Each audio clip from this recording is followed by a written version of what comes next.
My voice was never the problem. Some of you may have heard parts of my story before. I've been around for a hot minute, although I don't play there. But what I've come to realize is that I wasn't telling it in the right way. Because my voice was never the problem. I've always had one, clear, expressive, bold. But I didn't grow up wondering if I'd ever have a voice.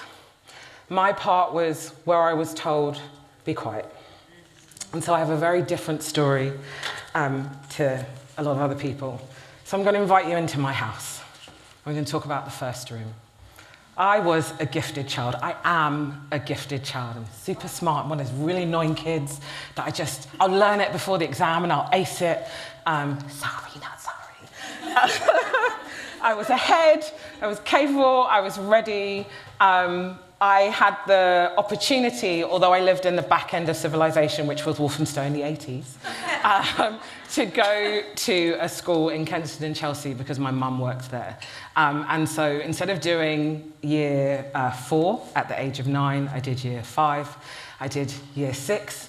And then because I'm born on the 1st of September, and although I was super smart, second smartest person in the year, the comment was, we're not prepared to change the rules for a little black kid. Now, we would change those rules. In fact, we have. Our gifted children go to universities and schools at 7, 4. But then that wasn't. So I had to silence myself. For a year, I had to repeat. They wouldn't let me go to school, although I got in. And people that I hadn't been friends with for 2 years, I suddenly had to fit back in, and I forgot what it was to be this kid that loved to be smart and to learn and to live in education. And I suddenly turned into this girl that just wanted to fit in with people that I hadn't been with for the last 2 years. And so I wasn't the best kid. I did get into the girls' gang. I come from an African family, so that really didn't go down very well. But I used to tell this story as a place of frustration, as this was my first hurt, and this was my first harm.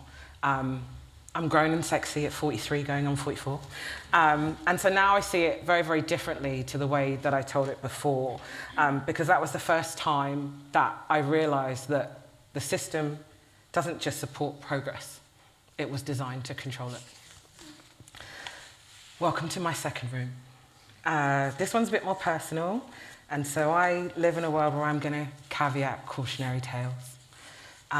When I was 14, my best friend in the whole world, our family used to call us Pinky and Perky, and it was my 18-year-old cousin, made an active choice, and this is my language, and he made a choice to not be here anymore, and he completed suicide.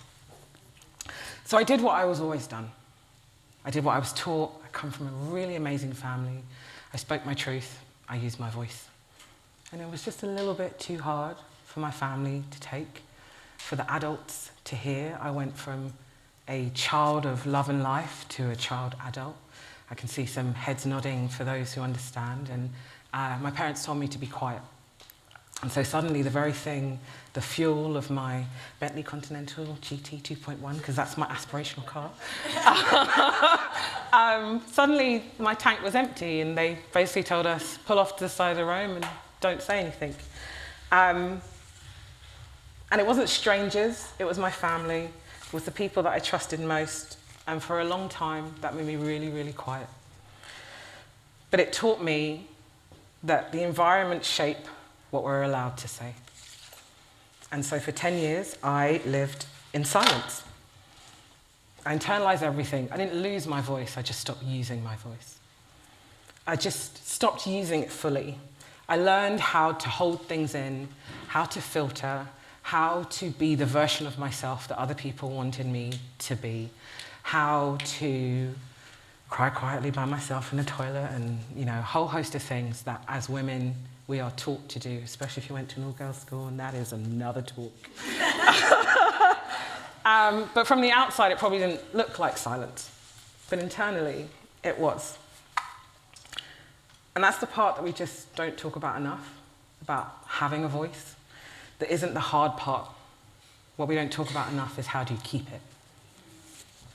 Because every time you choose to speak fully, there's always a calculated risk. Will this be received? Will I be understood? Will someone else tell me to be quiet? Will someone else use my silence as a weapon? Will someone else steal my voice because it makes them look good, but they don't want to take me on the journey? And I realized that there is always cost, and it might not always be a public cost. Sometimes it's an internal cost. And the difference is that some people absorb that cost quietly, and some people don't. And what I had been taught to suppress is actually the very thing that brings about change. So welcome to my third room, the realization and my present tension. How do I say this in a way that works for everybody else? And I stopped asking myself that question. And I started asking myself, what happens if I don't? Because the truth is, even now, just because you know you're great, and excuse my French, really fucking great, doesn't mean that every room sees it that way too. Because you have a voice. It doesn't always mean that you're given the space to use it the way that God, the universe, whatever it is that you believe in, that's your born innate right. No one else can take that from you. And you are supposed to use it. But you're not always given the space to use it. And that's the tension. That's real. So, see, I'm really good. I'm 1 to 10. My friends in the audience we're very proud of you. So I made a decision not to be dramatic. I'm not dramatic. I'm a magnet for drama. Again, that's another conversation. To reframe loud, because I'm a baddie. And you know what? Sometimes baddies are loud. It is what it is. But I'm going to be unequivocally clear. I'm not going to shrink to fit into places that were never, ever designed for me. Welcome to the Matrix. And I've always been unplugged. I'm not going to dilute myself either. And I'm going to keep reminding myself that having a voice isn't the hard part, it's keeping it. So I would like, in the words of, I know he's slightly problematic right now, but in the words of Jay-Z, allow me to reintroduce myself. My name's Chloë Davies. I'm growth marketing partner for the Unmistakables. I am the founder of It Takes a Village Collective, and I come from a family of pioneers. My dad was the designer for Carnaby Cavern in Carnaby Street for the rich and famous. He really was that guy. I will show you pictures of his flares and all the other things that he designed. My granddad spoke 14 languages. He came to the UK on a boat with my grandma, and she used to run the maternity department at Bedford University. My great-granddad and my great-great-granddad on my granddad's side were the king and prince of Freetown in Sierra Leone. So I need to stop playing with myself. But I want to end on my why and my pioneer, who is my mum. Her name is Olutoyin Ololade Nicola Shidari Davies. And my mum was the first department manager for John Lewis Partnership, first black one. The reason why we have a Dame Sharon White is because my mum went first. And she introduced what is now the nursery department in John Lewis. That was her. So if you wonder how and who and why I am the reason that I am, is because she did that. And 30 years later, I'm owning why I am the way that I am. Thank you very much.